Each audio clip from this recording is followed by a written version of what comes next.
Capital gain tax যেটা জমি ট্রান্সফারের, থিওরিটিক্যালি এটা দেওয়ার কথা বিক্রেতা।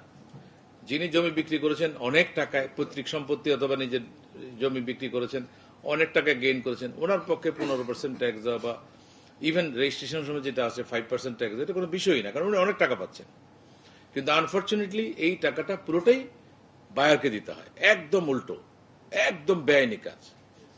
তাতে যেটা হয়েছে, আপনারা বলছেন আমাদের জমি কেনা বেচা হচ্ছে না, রেজিস্ট্রেশন হচ্ছে না, কারণ রেজিস্ট্রেশন কস্ট ভেরি হাই। এটা তো রেজিস্ট্রেশন কস্ট না, আমার গেইন ট্যাক্স তো রেজিস্ট্রেশন কস্টের পার্ট না, এটা দেওয়ার কথা সেলারকে, এবং সেলারের নামে পে অর্ডার হচ্ছে, সেলারই চালান দিচ্ছে, সেলারের নামে চালান হচ্ছে, কিন্তু টাকাটা দিচ্ছে বায়ার। এইভাবে দেশটার কতদিন চলবে? এই কারণে আমরা এনবিআর থেকে রাজি, আমরা 1 পয়সাও নিব না আপনাদের কাছ থেকে রেজিস্ট্রেশনের সময়, কিন্তু আমরা ট্যাক্স রিটার্নের সময় তার থেকে পুরো টাকাটা নিব। কারণ আমাদের আইন বলেছে ক্যাপিটাল গেইনের ট্যাক্স হলো যদি উইদিন 5 ইয়ার কেনা বেচা হয় রেগুলার রেটে হবে, আর যদি এটা 5 বছর পরে কেনা বেচা হয় 15% হবে।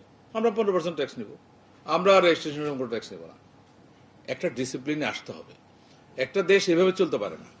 আপনি আইন করেছেন, জনগণ আইন করেছে পার্লামেন্টে বসে, কি যিনি লাভ করেছেন জমি বিক্রি থেকে উনি ট্যাক্স দিবেন, অথচ আপনারা এটা চাপিয়ে দিচ্ছেন হচ্ছে বায়ারদের উপরে, যার কারণে আপনি বলছেন রেজিস্ট্রেশন কস্ট। এটা রেজিস্ট্রেশন কস্টের পার্ট না, তো এটা কোনোভাবেই না, কোনোভাবেই না, কিন্তু এটা তো আপনারা করে ফেলছেন।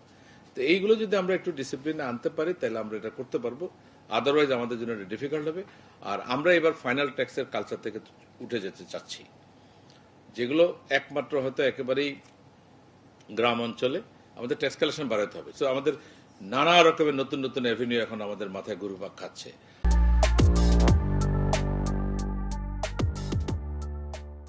আমরা মনে করি দীর্ঘদিন যাবৎ এই যে ইজি আর্নিং যেটা মানুষের, হয় পৈতৃক সম্পত্তি কেনা বেচা থেকে আয়, অথবা নিজের 5,000 টাকা দিয়ে কিনছিল এখন 5 কোটি টাকা বিক্রি করতে, এটা এর চেয়ে ইজি আর্নিং আর কি হতে পারে? এর উপর যদি আমরা ট্যাক্স নিতে পারি তাহলে আর আমার কষ্টার্জিত টাকার উপর ট্যাক্স নেওয়ার কোনো মানে হয় না। সো আমরা এই জায়গাটা থেকে বিগ পরিবর্তন করব, এটা রেগুলার রেটে ট্যাক্স হবে, মিনিমাম ট্যাক্স থাকবে এবং এটার উপর রেগুলার ট্যাক্স দিতে হবে। রিটার্ন যখন আপনি সাবমিট করবেন তখন এটা দিতে হবে। আর এই এই এই জিনিসগুলো আপনার একটু মাথায় রাখবেন, ডিসিপ্লিন আনতে হবে। এখন যেই কায়দায় দেশ চলছে, এই কায়দায় যদি দেশ চলে তাহলে আমরা দেশকে যে জায়গায় নিতে চাই সেই জায়গায় কোনোদিনও যেতে পারবো না। এটা আমি রিহাবদেরকে মেসেজ দিলাম, আপনারা এই আন্দোলনটা গড়ে তোলেন। আপনারা বলেন টাকা দিবে সেলার, নট বায়ার, আপনারা শুরু করেন আপনাদের মাধ্যমে, তাইলে কিন্তু দেখবেন যে এই ঝামেলাটা কমে গেছে। তখন আর বলবেন না কেউ এটা রেজিস্ট্রেশন কস্ট ভেরি হাই। আর আমরা যেটা বললাম আমরা ওই লাইনে যাবো আর কি, বাড়ানোর প্রপোজালও দিতে হবে, কারণ এসডি তো হয়তো অযৌক্তিক কমে যাবে, কিন্তু যেই যুক্তিটা দেওয়া হয়েছে এসডি বেশি থাকার কারণে আমরা ভ্যাটে ফাঁকি দিই। এখন বিষয়টা হলো ঠিক আছে, আমার এইচডি 15% উঠে গেল, আমার ভ্যাট 15% থাকলো, এরকম কোনো রিসার্চ এখন পর্যন্ত পাই নাই যে 15 টাকা সবাই খুশি মানে দেবে।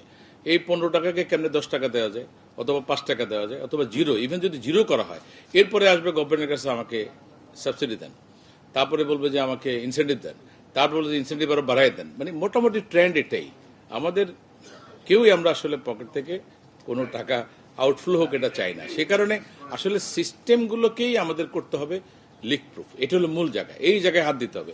এটা মনে করার কোনো কারণ নাই যে কমিয়ে দিলে লোকজন কমপ্লায়েন্ট হবে, অথবা আমাদের লোকজন অটোমেটিক্যালি দেশপ্রেমী উদ্বুদ্ধ হয়ে ট্যাক্স দেওয়া শুরু করবে, এটা তা না।